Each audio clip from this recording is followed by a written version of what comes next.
동물간호사, 동물간호복지사, 수의 테크니션, 동물보건사가 되고 싶으신가요?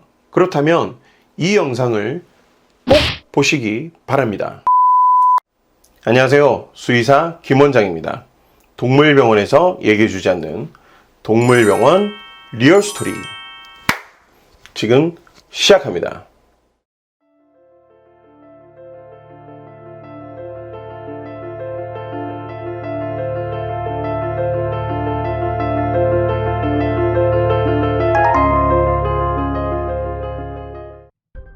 (2021년 8월 28일부터) 새로이 개정된 수의사법에 명시된 동물보건사라는 직종과 관련된 법령이 본격적으로 시행이 됩니다. 동물간호사, 동물간호복지사, 수의 테크니션, 아주 다양한 명칭으로 불렸었죠. 오늘은 이 직업군과 관련해서 진료와 무관한 이야기를 해보려 합니다. 커피 한 잔 준비하셨나요? 동물간호사? 동물보건사 자격증이 정말 필요해? 지금 시작합니다.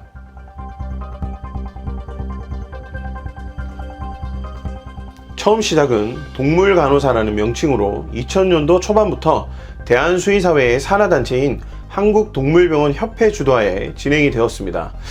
사실 당시 저는 학생이어서 정확한 시작 시기는 모르겠지만 기사를 검색해보면 2003년에 사설학원이 생겨서 민간 자격증을 발급한 것을 알 수 있습니다. 그리고 보건복지부의 간호사 명칭 사용 금지로 인해 그 이후 미국의 시스템인 Veterinary Technician 이라는 표현을 따와서 수의 테크니션이라는 명칭으로 동물병원에서는 불리게 되었습니다. 그 이후 2013년도에 큰 문제로 인해 이 제도를 주도했던 수의사들이 대거 사임을 하게 되면서 사설교육으로 완전히 넘어가게 되었죠. 그리고 박근혜 정부에 들어오면서 취업에 관한 정부의 의지가 높아지고 2016년에 중앙일보에서 미국엔 동물간호사가 8만 명이다. 정부가 나서서 길을 열어줘라 라는 기사가 나오게 됩니다. 그리고 여기저기 언론에서 동물간호사에 대한 뉴스가 나오고 정부에서 신생 직업으로 법제화를 시도하게 되고 3년 후 2019년에 수의사법이 개정되면서 동물보건사라는 이름으로 정식 직업군으로 등록이 되게 됩니다. 개정된 수의사법에 따르면 동물보건사가 되기 위해서는 관련 학과를 나와서 시험을 보거나 동물병원의 관련 업무에 1년 이상 근무를 하고 인증을 받은 평생교육원이나 사설교육시설을 통해 교육을 이수함으로 시험을 볼 수가 있는데 수의사의 감독하에 간호나 진료 보조 업무를 할 수 있다고 규정하고 있지만 아직 세부 업무는 수의사법 시행세칙을 통해 그 범위가 결정될 예정입니다. 영상을 찍는 2020년 8월 24일 현재는 교육기관 인증에 대한 기준이 없고 그로 인해 교육 과정이 일원화되지 않고 자격증 시험에 대한 것도 정해진 것이 현재는 없습니다. 동물보건사가 직업군으로 등재되기까지의 배경과 현재 진행된 내용까지 이야기를 드렸는데 지금부터는 이 직업군에 대한 지극히 저의 개인적인 의견을 말씀드리겠습니다. 수의학과가 6년제로 바뀌면서 전문성이 높아지고 반려동물 인구가 늘어나고 사람 의료에 가까운 시스템을 갖추게 되었습니다. 수의사들은 이에 발맞춰 수의사 이외의 스태프들도 교육을 받고 전문성을 가지는 것이 수의료의 전문성을 높인다는 아주 좋은 취지에서 이 제도를 추진하게 되었습니다. 그 시작은 아주 좋죠.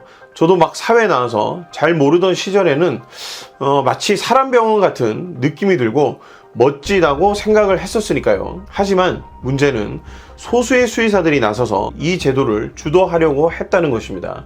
동물간호사라는 명칭은 2004년 보건복지부에서 경고를 받으면서 명칭을 변경하게 되었어요.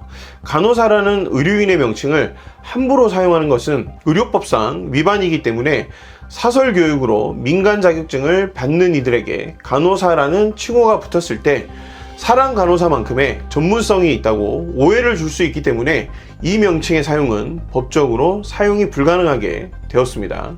그 후 명칭만 변경해서 협회 산하단체 수의사들이나 사설교육기관을 통해 민간 자격증으로 유지가 되었는데 이 제도의 문제는 거창한 목적을 앞세웠지만 당시 이 직군을 대하는 수의사들의 시선은 전혀 달랐다는 것이죠.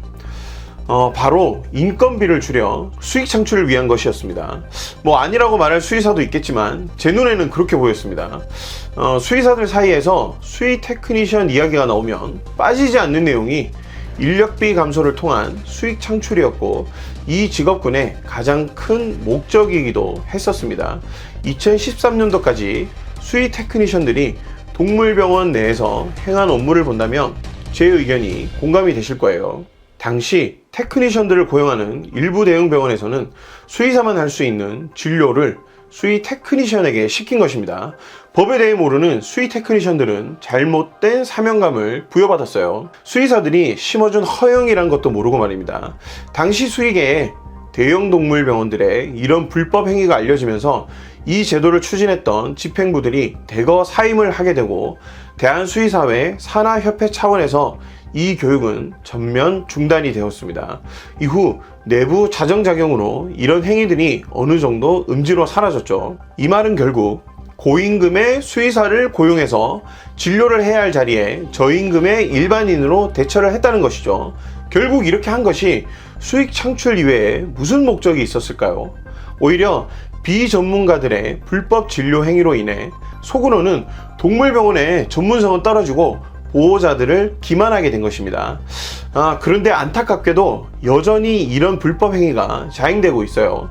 예전처럼 주사하거나 체열하고 또 혈관 카테타를 잡고 스케일링하는 이런 것들은 요즘은 거의 없어진 것 같지만 최근 올라오는 수의 테크니션 관련 브이로그들을 보면 심심치 않게 약 조제하는 영상을 볼 수가 있습니다.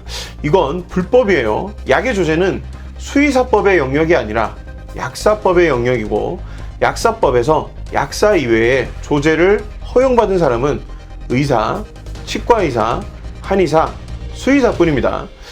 정제를 가루로 만들어서 소분하는 게 뭐가 어렵냐 하실 수도 있겠지만 사실 약과 독은 별개로 있는 게 아니에요. 약을 과량 투약하게 되면 그게 독이 되는 겁니다. 그래서 매우 전문적인 행위가 되는 거예요. 그리고 주사제를 희석하는 것도 포함이 되고 파우더로 된 백신을 희석하는 것도 조제에 포함이 됩니다. 의약품은 사소한 실수 하나가 큰 결과를 만들 수가 있으니까요. 결국 조제는 약사법이 변경되지 않는 이상 이들 직군이 특수화된다 하더라도 불가능합니다. 잠시 삼천포로 빠졌는데 다시 원점으로 돌아가면 결국 이 제도의 시작은 수의사들의 수익 창출을 위한 것이고 전문성을 높이기 위한 것이 아니라는 거죠. 미국의 수의 테크니션은 면허를 소지한 전문직입니다. 실제 수의사만 할 수 있는 특정 업무를 할 수 있도록 법으로 허가되고 교육을 받고 있어요. 그리고 미국 동물병원에서는 수의 어시스턴트라고 하는 동물병원의 일반적인 업무를 하는 직군들이 있습니다.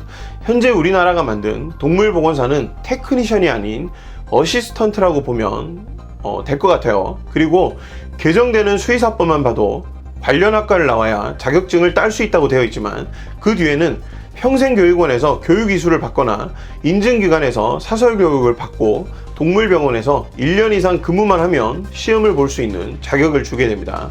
결국 이 자격증은 아무나 딸 수 있다는 거예요. 그리고 업무 범위 역시 현재 자격증 없이 동물병원에서 근무하고 있는 일반 스태프들과 별반 차이가 없다는 것이죠. 결국 자격증의 특수성이 없다는 거예요. 법으로 정해졌는데 자격증 보유자가 비자격증자에 비해 뭔가 위에 설 수 있는 권한이 없다면 대체 이걸 왜 시행하는 거죠? 그리고 자격증이 있으면 수의사들이 급여를 더 주거나 고용을 할까요? 수익 창출을 위해 수의사들이 추진한 직업군에서 자격증이 있으나 없으나 동일한 일을 할 수가 있는데 더 비싼 급여를 주고 누가 고용을 하죠? 이런 것들로 인해 발생하는 이 직업군의 가장 큰 문제점은 바로 전문성의 결여입니다. 이 발언은 절대 현 대학 교육을 무시하는 것이 아니고 현직에 근무하는 스태프들이나 학생들을 비하하기 위한 목적도 아니니 오해는 마시고요. 그냥 현실적인 내용을 얘기하는 겁니다. 현재 이 자격증을 홍보하는 내용을 보면 뭔가 전문적인 직업군처럼 소개를 하고 있는데 저는 절대 아니라고 생각을 합니다. 왜 이 직업군의 이름이 동물간호사가 아닌 동물보건사가 되었는지 아시나요? 바로 의료법 때문입니다. 앞에서도 한번 이야기했지만 의료법 제27조 2항에 보면 의료인이 아니면 의사나 간호사 명칭이나 이와 비슷한 명칭을 사용하지 못하게 하고 있습니다. 그러면 수의사는 어떻게 가능할까요? 수의사도 의사라는 말이 들어가는데 왜 수의사는 불법이 아니고 동물간호사는 불법이 될까요? 수의사는 국가에서 발행하는 면허를 소유한 직업군이기 때문입니다. 면허와 자격증의 전문성은 확연하게 차이가 나죠.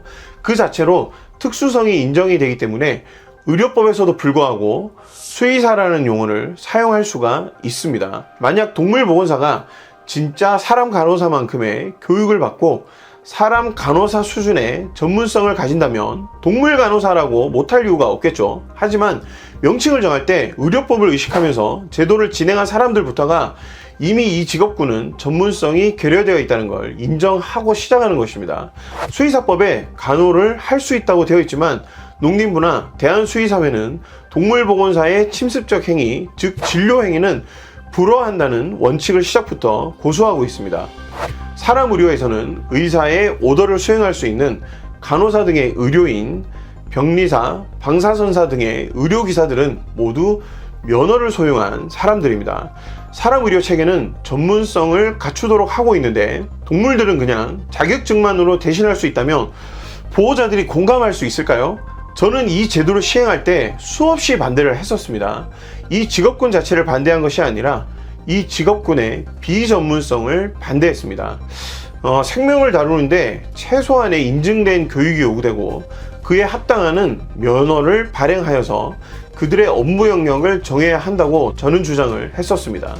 그런 시스템이 되려면 준비도 꼼꼼하게 해야 되고 많은 비용이 투입되어야 하죠. 그런데 정부의 일자리 창출 욕심과 일부 수의사들의 수익 창출 코드가 맞아서 현재 이 직업군은 2021년 8월 28일부터 시행이 되게 됩니다.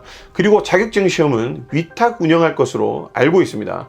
이 말의 의미는 결국 누구나 응시할 수 있는 제도에 자격증 장사치들만 늘어나게 되겠죠. 더 웃긴 건 동물보건사를 고용하는 건 수의사들인데 수의사들의 의견 반영이 되질 않았다는 거예요. 이 법이 진행될 때 수의사들의 의견을 수렴하는 과정이 결여되어 있었다는 문제점이 있습니다. 하물며 자격증 보유자 의무고용도 아니죠. 의무고용이라면 기존의 직원을 퇴사시키고 그들을 고용해야 하는데 기존 직원이 일자리를 잃고 새로운 고용이 생겼다고 그게 고용률이 올라가는 건가요?